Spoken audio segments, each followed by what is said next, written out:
Okay, as promised, we're going to move on to the next section, which is Genesis, well, I should say day 8, and Genesis chapter 25, which of course is the birth of Jacob and Esau, which is pretty fascinating because Rebecca is pregnant with twins and doesn't know it's twins, they're just fighting in there, and it's just, it's like the first ultrasound, you're gonna have twins. Rebecca, there's two nations fighting inside you. I know you don't understand what's going on, but they're not going to be happy for, forever.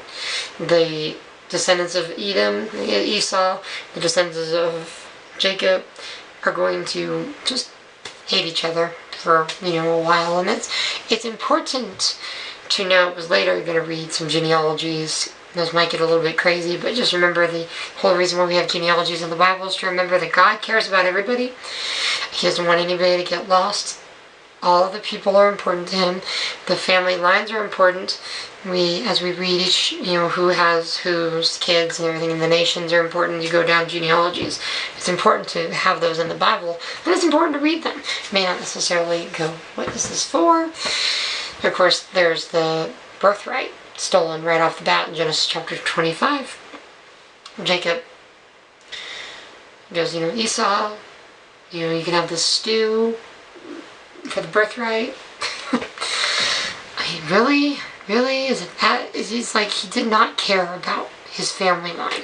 He goes off and marries foreign women just to make his parents mad. Rebellious Esau. And Jacob, of course, does this, but I think what is fascinating is the next thing in Genesis chapter 27. Of course, you have the whole issue first with chapter 26 with Isaac and Abimelech, and he has Rebecca and he's caressing her fondly or something in the courtyard, and that's not something you do with your sister. I just think that's interesting, and it just shows the love that they had for each other back then. It was so rigid and everything. It's so human, so real.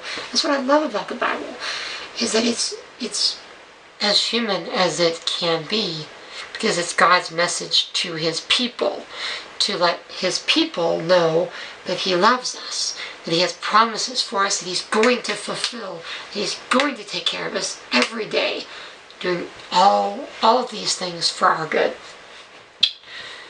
And Genesis chapter 9 is it's an exciting drama that I could almost see on a stage, played by all the high school drama department that we had fun with when we were in high school. But you got Jacob, you got Rebecca, telling Jacob to lie about who, because the promise is that, the older will serve the younger. Well, Rebecca's just trying to do what she can, because Rebecca clearly loves Jacob, and Isaac loves Esau. And there's that favoritism there, which really shouldn't be there. Parenting, you should know better. But they didn't know better. They were, parents, they didn't have all the textbooks and web helps that we do, right? They made mistakes just like we do as parents. They learned, they live and learn, and we can learn from their mistakes. Do not have favorites. Very important. Because just imagine Jacob, okay? He gets all dressed up like his brother. He goes in to Isaac, who is blind by this point, so he can't really see which brother it is. And he feels, the fur and things, hairy, so you must be Esau, right? Your voice is Jacob's, but you smell like Esau? Okay. I'm going to bless you, right? Because you're Esau, okay? You're Jacob, all right? You're in there with your father, and you're listening to all of these things that your father is blessing your brother with, right? But it's you. Because it doesn't matter what name he says, he's blessing you, the person. So you're listening to all of these things that your father's really thinking he's blessing your brother with. How heart-wrenching would that be? I mean, Jacob obviously is getting all these blessings, but still, to listen to his father, tell you about all these things that, it's like, what were you going to leave me? But, it was like he couldn't say that because he was pretending to be his brother. But it's like, really, what were you going to leave me, man? It's crazy. Crazy drama. And of course, Esau gets really upset about that. It's like, what were you going to leave me? Do you have any blessings left for me? And of course, Isaac does give Esau some blessings, but it's still that whole scenario just makes me go, well, what were they doing? Carrying on from there, of course, we have, Jacob leaving,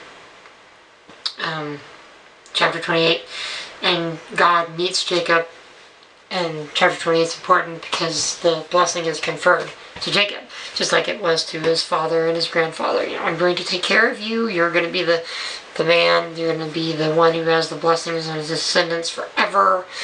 And it's interesting because when God is blessing Abraham, we saw that earlier, he says that your descendants are going to be in prison or enslaved for 400 years. And that happens in Egypt. That's where we get Exodus from. So it's that prophecy right in there is something that's just like, this is going to happen. God is always telling us what's going to happen. But it doesn't always tell us what's going to happen. It tells us when we need to know. They tell our great-grandfather what we need to know, but we don't know it because we don't necessarily look into it, which is why reading the Bible is so important. Because reading the Bible tells us what we need to know when you're going to have trials and you're going to have tribulations, all of these things that are going to happen. So chapter 28 is very important. Of course, 29 is Jacob meeting Rachel and Leah, falling in love with Rachel. Leah not getting loved, which is interesting because what happens is he marries both of them, right? After waiting forever, to marry them. But it seems like such a short time because he loved Rachel so much, which I think is pretty cool. They get married, and then they have, Rachel can't have any babies. So Leah ends up having all these kids, which, there's a lot of sister, you got to understand pregnancy and trying to have kids and having issues with having kids to really understand what Rachel and Leah were dealing with when one couldn't have kids and the other one was flourishing. It caused a lot of problems there. Again, the Bible is real. It's not just flannel graph Sunday school material. It's real.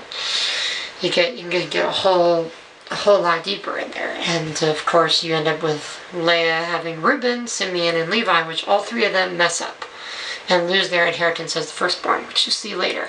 Judah is the fourth son, and Judah, through Leah, who was the unloved of the two sisters, Judah is the one where Jesus is going to come from. Jesus as the Lion of the tribe of Judah, which I think is fascinating because Jacob himself blesses Judah and says, the Lion will come from the tribe of Judah. The Messiah comes from a son from the daughter of Laban, the wife that was not loved as much as Rachel. You can meditate on that one. That is, of course, the end of day 9. And we'll catch up on day 10 and 11 in the next video.